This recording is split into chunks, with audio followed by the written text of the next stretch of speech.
Plutarco Elías Calles fue uno de los presidentes más influyentes en la historia de México, sobre todo porque su intención no cesó durante su cuatrienio, sino que se extendió durante 3 administraciones, como más adelante se les platicará. Durante su gobierno, la ideología predominante era la nacionalista y revolucionaria, que profundizaba en la reforma agraria, la expansión de la enseñanza, la limitación del poder de la Iglesia Católica, la construcción de obras públicas y la reestructuración del ejército. También mantuvo una tensa relación con los Estados Unidos porque pretendía nacionalizar el petróleo. Gracias a este pensamiento liberal y a todos sus aportes, Plutarco Elías Calles es considerado el creador del México moderno. Algunas de las cosas positivas que hizo su gobierno fueron la reforma agraria para distribuir la tierra, promoción de la educación pública, las políticas de industrialización y desarrollo económico, las medidas para limitar la influencia de la Iglesia Católica en la política y la sociedad, incluida la promulgación de la Ley Calles. Por su parte, también tuvo sus cosas negativas, que son la represión política y control autoritario del gobierno, conflictos y violencia durante la Guerra Cristera, resultado de la persecución religiosa, las restricciones a la libertad y establecimiento de un político sistema de partido único, el Partido Nacional Revolucionario, el PNR, precursor del Partido Revolucionario Industrial, el PRI, que limitaba la pluralidad política. Se le conoce como el maximato al intervalo de tiempo donde era Plutarco Elías Calles quien dirigía al país tras bambalinas y que comienza a partir de la muerte de Álvaro Obregón. Antes de terminar su mandato, el presidente Calles tomó algunas medidas como lo fueron proclamar el fin de la época de los caudillos, fundar el Partido Nacional Revolucionario, con el que podría mantener a todas las fuerzas políticas bajo un mismo mando y por último favorecer a quien debería asumir la presidencia cuando su periodo se terminara. El interinato siguiente al magnicidio fue llevado a cabo del 1 de diciembre de 1928 al 5 de febrero de 1930 por Emilio Portes Gil. Durante su gobierno se concentró principalmente en estabilizar el país, enfrentándose a múltiples rebeliones como la Guerra Cristera, que culminó en 1929, y la crisis económica durante ese mismo año, así como revueltas escobaristas y vasconcelistas que logró mantener bajo control. A Portes Gil le siguió Pascual Ortiz Rubio, igualmente impuesto por Calles y que se centró en crearle un cuerpo leal dentro de la Cámara, ya que para poder llegar al poder libró batallas contra los que lo acusaban a Calles de corrupto. Entre sus acciones más destacadas están el avance en materia de derechos para la ciudadanía, el reconocimiento de la Segunda República Española, la rectificación de la libertad de culto y la inversión de infraestructura telefónica. Tras un intento de asesinato, Ortiz Rubio optó por renunciar el 21 de septiembre de 1932. La presidencia recayó en Abelardo L. Rodríguez, para terminar el periodo que Ortiz Rubio había dejado inconcluso. Por supuesto, con la aprobación de Calles, y Abelardo entonces se convirtió en el último presidente no electo constitucionalmente en la historia de México. Su gobierno duró solo 2 años, en los cuales se centró en la reforma constitucional para evitar la reelección.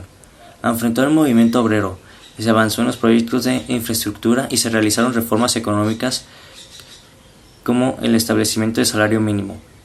Su mandato terminó el 30 de noviembre de 1934, cuando entregó el poder a Lázaro Cárdenas. Debido a todas las inclemencias políticas, Lázaro Cárdenas le pone fin al maximato el 9 de abril de 1936, anunciándole a Calles que debía salir de México antes de las 7 a.m., el 10 de abril. Calles parte al exilio en Estados Unidos, donde permanecería ahí 5 años. Finalmente vuelve a México durante el ascenso de Manuel Ávila Camacho al poder, y murió en la Ciudad de México el 19 de octubre de 1945. Ahora continuaremos con lo que fue la Guerra Cristera, o también conocida como la Cristiada, la cual sucedió a la par del gobierno de Plutarco Elías Calles. Este fue un conflicto armado entre un grupo popular de civiles y el gobierno mexicano. Los civiles se oponían a las nuevas normas que el gobierno mexicano expedía, que prohibían el culto católico. Sucedió en un periodo de 1926 a 1929, y los estados más afectados por este conflicto fueron del occidente del país. Es en el año de 1924 que inicia el gobierno de Plutarco Elías Calles, y el 14 de junio de 1926 se expide una ley conocida como la Ley Calles, la cual es el mayor detonante de este conflicto. Oficialmente esta ley era llamada la Ley de Tolerancia de Cultos, y su principal fin era controlar y limitar el culto católico. Convertía en delitos aspectos comunes del culto y enseñanza católica, Algunas de las cosas que prohibía o establecía eran la prohibición de los sacerdotes extranjeros en misas, prohibición de realización de misas en el exterior, se prohíben las escuelas católicas y se elimina la participación de la Iglesia en asuntos políticos del Estado.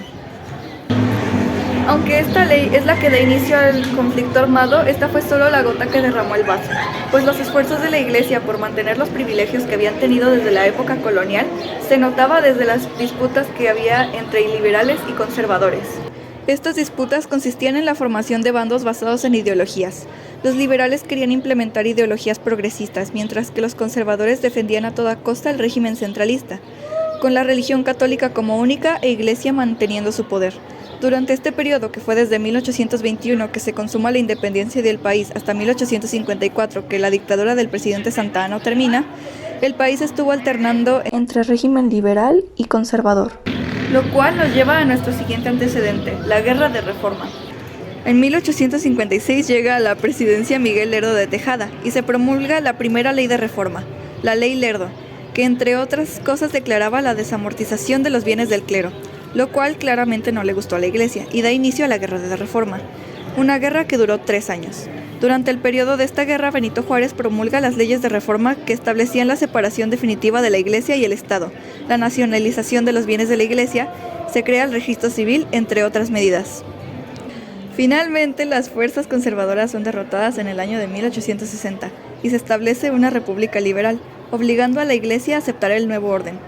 Sin embargo, en 1876 llega a la presidencia el dictador Porfirio Díaz, que a pesar de mostrarse como liberal, su mandato trajo un nuevo régimen ortodoxo y centralista, lo cual alzó a la Iglesia en su poder unos 30 años. Es hasta que llegan los presidentes post-revolucionarios, en especial Plutarco Elías Calles, a cambiar esto una vez más. Pasando ahora sí a cómo se vivió la Guerra Cristera, la primera medida que tomaron los rebeldes fue la suspensión del pago de impuestos al Estado, en forma de protesta. Sin embargo, esto terminó por ser un conflicto armado, en el que el grito de guerra de los cristeros era ¡Viva Cristo Rey! El bando que luchaba a favor de la Iglesia se llamó el Bando Cristero. Estaba conformado por un ejército informal de civiles creyentes, la Iglesia Católica de México, la Liga Nacional Defensora de la Libertad Religiosa y hasta la Santa Sede del Vaticano, llegando a extremos internacionales. Por otro lado, en el bando del Estado tenía en su poder al Ejército Federal y a los mandatos del gobierno, mientras que también contaban con el apoyo de Estados Unidos, con el embajador Dwight Monroe, persona clave para el término de este conflicto. La guerra civil continuó durante 1927 y 28, pero como la victoria no parecía inclinarse por ninguno de los dos bandos, el embajador Dwight Monroe impulsa la realización de un acuerdo de paz hacia 1929. Elías Calles ya no era presidente, pero por medio de Portes Gil, uno de sus marionetas en el Maximato, se llevaron a cabo negociaciones que se firmaron el 21 de junio de 1929, en el que la Iglesia aceptaba retirarse de la vida política de México. El gobierno no retiraba los artículos antes declarados, solo adoptaba una actitud de tolerancia hacia la expresión pública de culto y flexibilidad contra las prohibiciones. Esto claramente no dejaba nada satisfecho al clero, entonces los acontecimientos solo se apaciguaron, pero continuaron. Esto nos lleva a la Segunda Guerra. Aunque oficialmente se considera terminada la Guerra Cristera el 21 de junio de 1929, durante más de 10 años siguieron dándose lanzamientos de grupos católicos armados contra el lacismo gubernamental mexicano. Los conflictos amainaron realmente cuando el Estado mexicano asumió, después del gobierno del presidente Lázaro Cárdenas. Era la década de 1940. Pasaron casi 5 décadas más para que estos puntos se asumieran a nivel constitucional.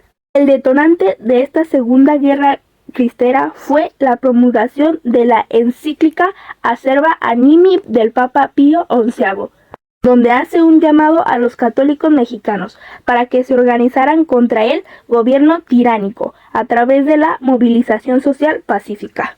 Cosa que no fue nada pacífica, ya que meses atrás se estaban presentando diversos brotes armados contra el gobierno por ciertas políticas anticlericales. Ante esta situación, el presidente Rodríguez amenazó al clero con cerrar templos para convertirlos en escuelas y expulsó al delegado apostólico Leopoldo Ruiz y Flores, así como al obispo Pascual Díaz y Bareto. La reforma educativa. El asunto de inculcar una educación socialista empeoró las cosas, ya que los padres de familia y el clero no estaban de acuerdo con incluir en los programas de estudio una educación sexual, por lo que las ideas socialistas de la Secretaría de Educación en el lapso de Narciso Bassols y Eduardo Vasconcelos posteriormente no fueron aceptados. Después de toda esta legislación se estableció el gobierno de Lázaro Cárdenas, una educación socialista excluida de toda doctrina religiosa y combatiente al fanatismo y prejuicios, por lo que empezaron manifestaciones en contra de él en varios estados de la República. Las tensiones creadas por el grito de calles en Guadalajara apoyando a la educación socialista fueron de tales dimensiones que, una vez más, se organizaron una serie de movilizaciones que, su magnitud, son conocidos como la Segunda, es decir, la Segunda Guerra Cristera.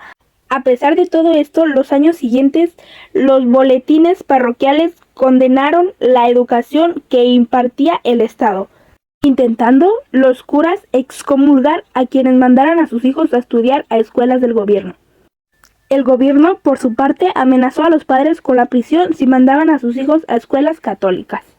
Fue hasta 1988 con el presidente Carlos Salinas de Gortari que se reanudaron las relaciones diplomáticas con el Vaticano y, por lo tanto, con la Iglesia, reformando el artículo 130 de la Constitución y entregando personalidad jurídica a la Iglesia, lo que marcó el inicio de una nueva etapa en las relaciones Iglesia y Estado.